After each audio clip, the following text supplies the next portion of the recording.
uno de los sismos más grandes que ha ocurrido en la historia del mundo que haya sido registrado. El 11 de marzo de 2011 estábamos en Japón en una visita técnica y después de hacer la visita técnica a un laboratorio de terremotos y tsunamis, ¿no?, empezó este terremoto real.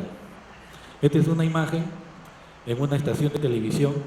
Como pueden ver ustedes, todo el equipamiento comienza a moverse y lo que había pasado es que había empezado un terremoto muy grande, como les digo, uno de los más grandes que se han podido registrar en toda la historia de la humanidad, un terremoto de grado 9. Seguido esto, ¿no?, como el terremoto había ocurrido frente a las costas del Japón, en el fondo marino, estábamos de regreso a Tokio, habíamos más o menos viajado 150 kilómetros al sur de Tokio, estábamos regresando y en este bus había doctores en ingeniería, había profesores de ingeniería sísmica, había más o menos 20 personas dentro de este bus. Estábamos viendo las imágenes en tiempo real de lo que estaba ocurriendo en toda la costa japonesa. Y realmente nosotros 20 comenzamos a discutir por dónde regresar. ¿Y saben quién tomó la decisión cómo regresar? El conductor del bus. 20 doctores de ingeniería y quien toma la decisión es el conductor del bus. ¿Por qué? Porque tenía su protocolo. Y eso es lo que queremos desarrollar acá. Protocolos de acción o de contingencia para cualquier evento. Interesante, estábamos regresando y ya estábamos viendo los resultados en tiempo real, qué cosa iba a pasar en unos siguientes minutos. Muy bien, lo que queremos hacer ahora es representar de alguna manera lo que ocurrió. Y justamente lo que estamos viendo acá es un modelo, se llama un modelo numérico del tsunami. Y este profesor que ustedes ven ahí de la Universidad de Tohoku, que es el profesor Imamura, ha desarrollado un software el cual permite hacer esa simulación. Entonces, lo que hemos hecho es mandar a capacitar chicos de acá de la uni a que aprendan estas tecnologías y hacer una transferencia tecnológica. Y esta transferencia tecnológica aplicarla a nuestra realidad. Como ven ustedes ahí esta simulación, hay varios parámetros, ¿no? La distancia que hay entre el origen del sismo y la costa, eso va a determinar el tiempo. La forma del fondo marino va a determinar también la altura y tiempo de llegada de las primeras olas a la costa. ¿Y esto qué cosa nos serviría? Nos serviría, si es que podemos captar estas ondas sísmicas, nos podría servir para generar un sistema de alerta temprana contra tsunamis para hacer ¿qué cosa? La evacuación. Muy bien, ¿y esto puede pasar en Perú? Definitivamente sí. En algún momento va a tener que pasar. Acá tenemos esa línea roja que ustedes ven ahí, indica la longitud de la línea o la longitud de la ruptura que generó un sismo en el del año 1746, o sea, hace 272 años. Y los sismos se generan por acumulación de energía. En este caso, la placa de Nazca está empujando a la placa sudamericana y ¿qué cosa está pasando? Se está concentrando la energía, que en algún momento tiene que ser liberada. Entonces, ¿pero tenemos evidencias que hayan ocurrido tsunamis en el Perú? Claro que sí. Ese sismo de 1746 generó un gran tsunami que según obviamente no habían fotos, no había televisión, obviamente no habían registros de un registro de algún tipo de dispositivo en ese tiempo obviamente, pero según los relatos, las evidencias, no se generó un tsunami bastante grande. ¿Y qué cosa dice la historia sísmica de cualquier lugar? Si es que ha ocurrido un sismo de un determinado tamaño, en algún momento de su historia, este sismo va a volver a ocurrir. ¿Cuándo? No sabemos. Y para eso hay que estar preparados. Justamente sabemos que va a ocurrir un sismo, pero no sabemos cuándo. Pero ¿cuáles son las evidencias? Para que se genere un tsunami, no todos los sismos generan tsunami. Hay que cumplir ciertas condiciones, como por ejemplo la magnitud del sismo. Un sismo pequeño, este es un análisis empírico. Los sismos pequeños que están acá al lado izquierdo de esa línea azul diagonal, esos no van a producir ningún tsunami. Pero los sismos grandes que están al lado derecho, esos sí van a producir tsunamis. Y el tsunami va a depender mucho del tamaño del sismo y de la profundidad. Obviamente, mientras más superficial es el sismo, obviamente vamos a tener un tsunami mucho más grande. Pero ¿cuáles son las evidencias? Acá ya tenemos evidencias. Tenemos evidencias de generación de tsunami frente a las costas del Perú. Tenemos el sismo del año 96, hubieron dos en el año 96. Uno frente a Chimbote, el otro frente a Nazca. Claro que no fueron sismos que generaron tsunamis muy grandes. El tsunami más grande y reciente que hemos tenido es en el año 2001. En el año 2001 tuvimos un terremoto de magnitud 8.4 y con una profundidad de 33 kilómetros. ¿Esto qué cosa quiere decir? Que la ruptura se generó 33 kilómetros en el fondo marino. Entonces, ahí se generaron, evidentemente, tsunamis relativamente grandes. Fuimos a visitar la zona de Arequipa en ese tiempo y vimos pues niveles de inundación hasta 6 metros. Imagínense, ¿no? Una masa de agua de 6 metros de altura que esté entrando a una costa. Es realmente impresionante. Entonces, ¿cómo hacemos el análisis? Lo que tenemos que ahora es evidenciar cuáles son las fuentes sísmicas. Es decir, cuáles son las zonas en las cuales habría una mayor probabilidad de que haya una ruptura que genere un sismo y posteriormente un tsunami. El Perú está dividido en varias zonas sísmicas, que se llaman las fuentes sísmicas, pero obviamente no todas ellas van a producir un tsunami. Las que van a producir un tsunami son aquellas que están frente a la costa peruana, es decir, aquellas fuentes sísmicas que están de color verde. ¿Y qué cosa tendríamos como resultado? Tendríamos un modelo que representaría cómo se rompería esa zona en el fondo marino, el cual luego generaría un tsunami. Acá, por ejemplo, ese modelo que presentó al inicio del video con el profesor Imamura, lo hemos trasladado ahora acá al Perú, ¿no? Con un grupo de investigadores del SISMIC se generó este modelo. Este es un trabajo que se hizo no solamente para la costa de Lima, especialmente fue para analizar cuáles serían las consecuencias de inundación para la zona oeste del aeropuerto Jorge Chávez. Como ustedes saben, se va a ampliar va a haber una segunda pista en el aeropuerto Jorge Chávez y vamos a ver qué cosa es lo que podría pasar. Entonces, tenemos el escenario sísmico con diferentes magnitudes. Obviamente, no sabemos cuál es la magnitud final que va a ocurrir o va a ocasionar el tsunami. Entonces, lo que se hace es un análisis de sensibilidad. Y estas zonas, estos cuadrados pequeños que ustedes ven ahí, identifican una subzona de ruptura. O sea, cada cuadradito, ¿no?, va a tener un desplazamiento diferente en toda la zona que va a generar el terremoto. Y generamos, ¿qué cosa? Escenarios sísmicos para diferentes magnitudes. Y estos escenarios sísmicos de diferentes magnitudes nos van a generar diferentes tamaños de tsunami. Acá, por ejemplo, se han hecho simulaciones desde una magnitud de 8.5 hasta una magnitud de 9. Acá tenemos, los colores indican ese desplazamiento que va a tener ese fondo marino, el cual al final se va a representar en una ola, como vamos a ver en esta maqueta. Tenemos, como ven ustedes ahí, los colores van cambiando, se van haciendo más intensos, y eso ¿qué cosa quiere decir? Que el desplazamiento en el fondo marino va siendo cada vez mayor. 8.5, 8.6, 8.7, 8.8, 8.9 y 9. Entonces, esos son los escenarios sísmicos, ¿no?, que son de una manera probabilística, se sacan estos escenarios sísmicos para luego pasar a la siguiente etapa, que es ya la generación del tsunami.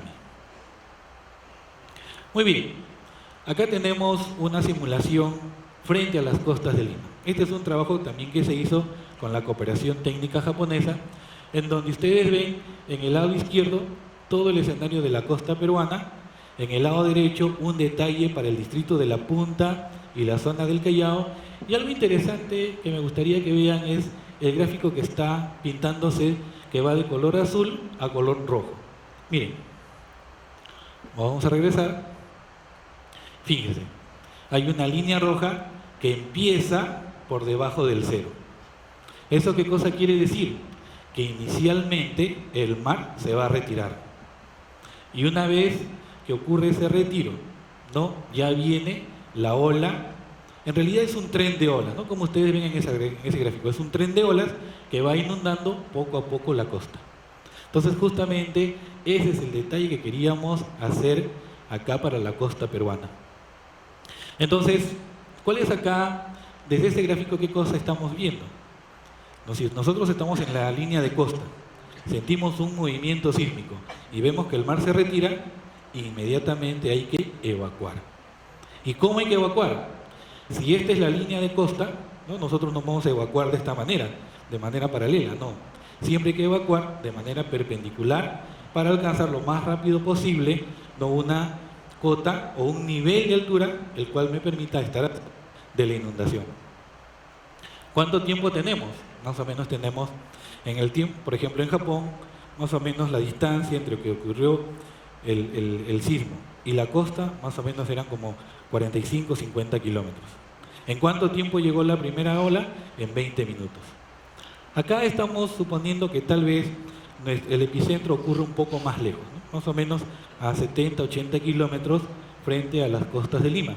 Y eso nos da un poco más de tiempo, ¿no? Entonces tendríamos más o menos como media hora para poder evacuar. ¿A qué velocidad caminamos? Más o menos caminamos a 5 kilómetros por hora. Y corremos más o menos a 12-13 kilómetros por hora.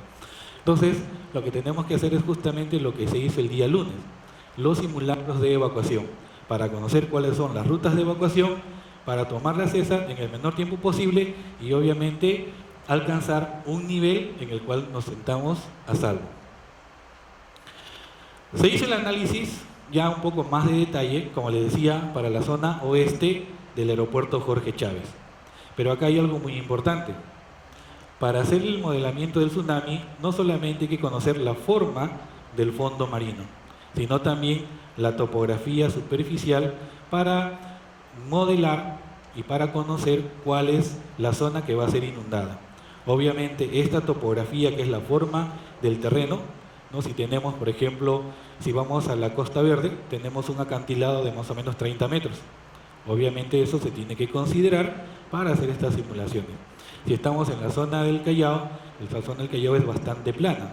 Entonces, esa forma del terreno tiene que ser considerada para hacer esta simulación de la inundación. Y para eso hemos trabajado con RPAs o comúnmente llamados drones, ¿no? RPA viene de sistema aéreo piloteado remotamente. Entonces lo que hicimos fue llevar a todo un equipo de trabajo a la zona oeste del aeropuerto y con estos drones actualizar, tomar bastantes fotografías y luego se llama un proceso de restitución, el cual me permite conocer no solamente en imagen actual la zona de estudio, sino también me permite conocer la topografía del lugar. Y tenemos este resultado. Este ya es un modelo tridimensional de toda esa zona de estudio. Y como ven ustedes, se puede inclusive identificar los tipos de edificaciones. La ventaja de tener esta tecnología es que nos permite hacer ya el modelamiento en 3 dimensiones. Y obviamente conocer cuál es esta forma del terreno, eso se le llama la topografía. No solamente eso, sino también conocer cuál es la ocupación de esa zona y posteriormente identificar las rutas de evacuación. Acá inclusive, si ustedes se dan cuenta, por ahí hay unos barcos, hay unos astilleros que están en actividad, no sé si serán legales o no, pero con esta información podemos hacer ese modelamiento de la inundación. Aquí están ya los escenarios, fíjense ustedes, para los diferentes sismos. Y estos son los escenarios de inundación. Este es para una inundación con una magnitud de sismo de 8.5, 8.6, 8.7, 8.8, 8.9 y 9. Y como ven ustedes, esa línea negra que ven al lado izquierdo, la pista actual está al lado derecho, la pista nueva está al lado izquierdo. Con esa magnitud de sismo, la segunda pista podría verse afectada. Pero veamos el modelo en video. Y ahí tenemos ya la simulación en 3 dimensiones de toda esa zona. Ahora, como verán ustedes, esta zona, la zona inferior, una zona que no está poblada, ahí está la base naval, van a ver ustedes que es la que se inunda más rápido. ¿Por qué? Porque en esta zona del lado norte, la gente ha ido rellenando, poco a poco ha ido rellenando, y el nivel inicial que estaba a esto, digamos, natural, en este nivel, ¿no? Hasta llegaba hasta 7, 8 metros de relleno. Claro que eso ha servido como una especie de defensa, ¿no? Pero tal vez con el movimiento sísmico y con esta zona que es bastante húmeda, tal vez ahí estas viviendas puedan colapsar por las malas condiciones del terreno. Y la siguiente, ahí tenemos el escenario máximo probable. En realidad no creemos que ocurra un sismo de magnitud 9, realmente no creemos que vaya a ocurrir eso, un sismo de 8,5, 6 tal vez, de 9 no creemos, pero de todas maneras se hacen las simulaciones para ver cuál podría ser el efecto de ese sismo. En este caso, la generación del tsunami para ese sismo frente a las costas de Lima. Entonces, pero ahí no acaba el problema. O sea, la solución hay que presentarla y la solución es las rutas de evacuación. Y acá tenemos las propuestas para las rutas de evacuación. Y justamente esta información se le da a la población para que en los procesos de evacuación, para que en los procesos de simulación, ¿no? En las convocatorias que hace el INDECI para hacer los simulacros, haya una participación de la población de manera adecuada y que respete, ¿no? La información que se le da de manera técnica. Esta, por ejemplo, es una información para que puedan salir, ¿no? Indicando cuáles son las calles por donde debe evacuar la población para llegar a la zona segura. No sé si notan, pero hay una línea azul, es la línea de inundación máxima, ¿no? Y por eso que estamos colocando esa zona o esas líneas de evacuación casi verticales, como se dan cuenta, casi verticales a la línea de costa, para que puedan evacuar de manera rápida y puedan alcanzar un nivel de terreno lo suficientemente alto como para que no les afecte la inundación. Muy bien, finalmente hay lecciones aprendidas, ¿no? Hay muchas lecciones aprendidas, le puedes hacer clic por ahí, gracias. Entonces, lo primero que tenemos que hacer es la evacuación. Primero, alcanzar zonas altas para salvar la vida. Algo interesante allí es que los japoneses, no se preocupan tanto del vecino. ¿Saben por qué? Porque ellos saben que el vecino sabe por dónde ir. Y eso se trabaja constantemente, ¿no? Frecuentemente, y acá hay las congestiones. Bueno, eso se trabaja constantemente con la sociedad y eso es lo que tratamos de hacer, ¿no? En el SISMI tenemos un centro de sensibilización y transmitimos todas estas enseñanzas y aprendizajes que hemos tenido como experiencias. Por ejemplo, si ustedes están en la playa, han ido en auto, la peor forma de salir es en auto. Como ya vieron, los autos generan congestión, más accidentes y obviamente obstruirían las zonas o las rutas de evacuación. Y acá, lo que menciona es, en el caso de Japón, ellos tenían ya hechos sus mapas de inundación, como nosotros hemos presentado ahora. Sin embargo, lo que menciona ahí el investigador, el profesor Imamura, es que esos planos de inundación van a tener que ser revisados. ¿Por qué? Porque realmente con el sismo que hubo en el año 2011, se sobrepasaron todas esas estimaciones y la zona de inundación abarcó mucho más área del área que estaba planificada como área de inundación. Entonces, por eso que, como les decía, hay que hacer estas simulaciones con diferentes magnitudes de sismo para poder ver para poder estimar cuáles son estas áreas de inundación e identificar las rutas de evacuación lo más rápido posible. Muy bien, para terminar, quisiera mostrarles esta maqueta, es muy interesante. Esta línea negra que ustedes ven acá representa la forma del fondo marino. Esta es la línea de costa y acá la zona de habitación, la zona de playa, perdón, la zona de playa. No sé si lo puedan notar, pero vamos a generar un sismo. Y si ustedes van a ver esta línea de agua, la superficie del agua, primero lo que va a hacer es retroceder, retrocede y luego viene la inundación. Entonces, en algunos casos, ¿qué hacen? En sistemas de protección. Acá, por ejemplo, tenemos un sistema de protección frente a la playa, ¿no?, que reduciría la afectación de la inundación detrás de ese sistema de protección. Pero lo que pasó en Japón fue lo siguiente, que el sismo fue tan grande que pasó, ¿no?, los sistemas de protección. Entonces, justamente, pero como habíamos notado, ¿no?, la inundación debido al terremoto toma tiempo, 20, 25, 30 minutos o más, dependiendo de la distancia que hay entre la frecuencia del sismo, ¿no?, y donde estoy yo como poblador. Entonces, para eso, por ejemplo, toda esta información la mostramos en esta sensibilización para que puedan justamente conocer cómo de manera práctica y sencilla podemos conocer los resultados de una simulación de inundación. Y el trabajo de sensibilización a la población es muy importante, es constante y nunca acaba. Muchísimas gracias.